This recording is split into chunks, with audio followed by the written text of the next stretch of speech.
Welcome back. In this session, we'll be talking a little bit about grant writing mandates and understanding how to find overlap between the grant mandate of your project, the mandates of the grant funders that you are seeking funding from, and then refining that process a little bit further through blue skies and gray days ideation. Grant funding differs from many other sources of funding because every grant funder has a mandate that they are trying to achieve. And the best way to meet success in your granted project is to understand how your mandate will help overlap with theirs and bring you both to a common goal. In understanding this, I would encourage anybody seeking grant funding to connect with their grant funder if possible, or to research what past grant applications have found success through that grant funder. Find out what that funder's mandate is. What is their mission that they are trying to achieve, and understand that your grant-funded project is the operations that they will be using to achieve it. When we built this pyramid of mandate, operations, and resources before, the first major use of it is in this, to understand very clearly what our mandate is and how we can best convey that to the funders that we're turning to for support. An example of this is our grants. At Rising Youth Community Service Grants, we are mandated to fund youth-led, volunteer-driven community service projects.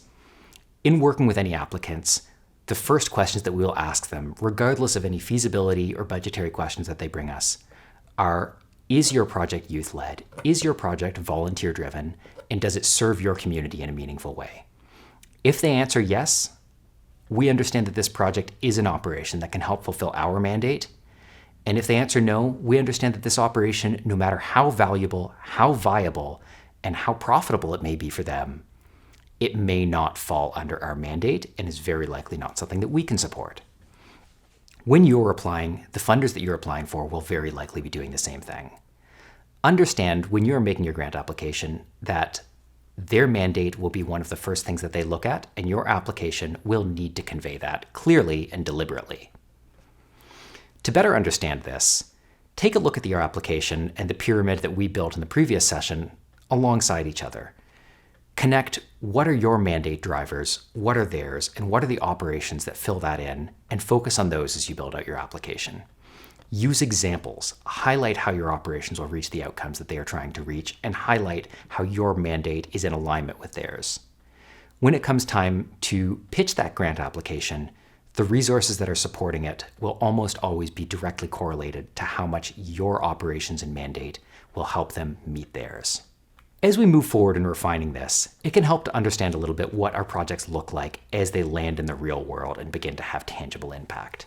Now that we've built an understanding of our mandate, operations, and resources, one of the processes that we use to refine that is called blue skies and gray days ideation. This is a common process, and many of you have probably heard about it before, and it's common because it very often works. When we're looking at blue skies scenarios, it helps to try to understand what are the successes that our project can bring, not just in terms of our mandate fulfillment, but what happens if everything goes right?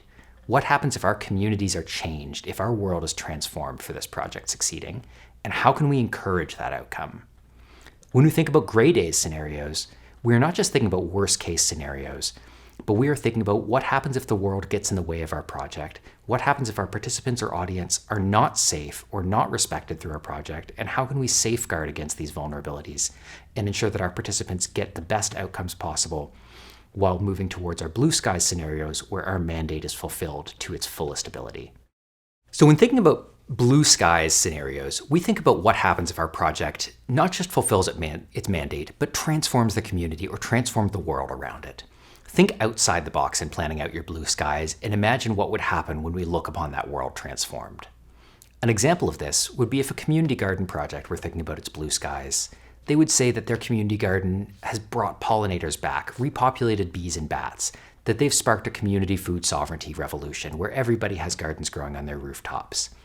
These may not be the actual outcomes of it, but they help us understand that when we begin to plan our garden, we need to think a little bit about pollinator crops, think about the policies that allow us to have these gardens in our neighborhood, and understand how these ecosystems work. They will help us make sure that we are bringing the skills and competencies to the table and understanding the landscape of our community in which this project is being executed. When we think about gray skies, we think a little bit about what could go wrong, not in a way that hinders our project, but understanding what are its weaknesses, where are places where a project may find itself vulnerable, and how can we safeguard against those vulnerabilities and build up the capacities to succeed instead of meet with failure when those vulnerabilities come into play. In keeping with the previous example of a community garden, some grade A's planning might involve crops that are hazardous to pets but not to people. What would happen if something gets into it? Thinking a little bit about funguses, diseases, or blights that might affect our gardens. Understanding that some people may destroy them, that the land may not be respected, and understanding how we can build those things up to educate the people around us, to ensure that the plants that we plant are safe for the community, the children, and the pets within it, and that the land is understood in its purpose and in its operations. These may not happen, but it's important to understand them so that your project is ready to safeguard against weaknesses and vulnerabilities and put forward its best chance of success and all of the skills, supports, and resources that it takes to get there. As you work on your blue skies and grade A's, you may go back to that initial pyramid of mandate, operations, and resources and revise some parts of it. As you revise those, you may realize that your blue skies and grade A's shift again. We tend to think of these two parts as buckets that pour back and forth from each other until they find equilibrium, and encourage you to go back and re-edit previous drafts. Understand your mandate may change slightly, your operations may change drastically, and you may add new things to that list of resources that you identified in the first part. This is natural, and this refinement process is important to understanding how your project can bring its best version of itself forward, and also to understand how you can achieve success on those grant applications that we're going to be building with this. As you go into your grade A's scenarios, you may also find that this can be intimidating. It can be depressing or challenging to think about how this can go wrong. And remember that as you move through grade A's scenarios, we're thinking about the safety, the wellness, and the chances of success that all of our participants and organizers will have. Remember that our grade A's scenarios are there to help bolster our chances of succeeding and improve the viability of this project when it hits the real world. It can be intimidating to think about what can go wrong, but it can be much worse to not have thought about it and have it happen without the foreplanning that it requires. As we build these blue skies and grade A's scenarios, our operations and mandate and resources will unfold. We'll build a greater understanding of what this project not only looks like in our heads, but looks like on the ground. These can be collaborative experiences. It can help to find other people who have done similar projects and bring them into the conversation, to sleep on it for a couple of days and come back with a fresh eye on these ideas that you've hashed out before and understand how they might have changed with a little bit of perspective and a little bit of revision. Because these are the ideas that are going to go forward in this grant application and help your funders understand how you are going to help them fill their mandate and lead your project to success.